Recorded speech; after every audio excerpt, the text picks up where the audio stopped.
The South African citrus exporters will be in a more favourable position when the UK finally separates from the mainland, because the UK don't have orchards and there are no disease risks and its associated costs, which South African exporters have to incur. And one hope is that the UK will adopt their own plant health regulations, which will be easier on our citrus industry and therefore allow us to perhaps expand our exports into that country. They are incurring R1 billion in cost just to be able to overcome the constraints of CBS. So that will be a significant cost reduction, because the UK is a huge market for fresh fruit. There's also the question of tariffs. Citrus tariffs were recently increased.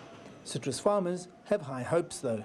We hope, obviously, is that Rob Davies and his team will negotiate a good a trade dispensation with the UK. Given our historic links in the Commonwealth, obviously one hope is perhaps that they resurrect a trade negotiation block around the old Commonwealth countries, and that we get preferential trade access for our citrus into the UK.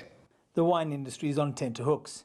At stake for the South African wine exporters is 77 million litres of bottled wine and 33 million litres of bulk wine.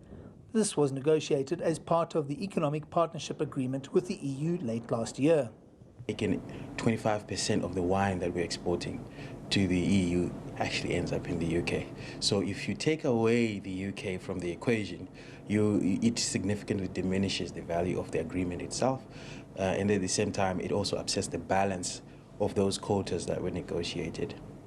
While the two sectors wait for the British Parliament to initiate the divorce, the development of a new trade framework is in the hands of the British. If it's complete dissociation from the EU, and then that changes the game altogether. We will have to negotiate a separate agreement and not necessarily use the template that we had under the Economic Partnership Agreement, because their law or their trade regime will be totally different from that of the EU. It does appear that Brexit will work to the advantage of the citrus industry. It's less certain what's going to happen to the wine industry. I'm Angelo Coppola for CGTN in Johannesburg, South Africa.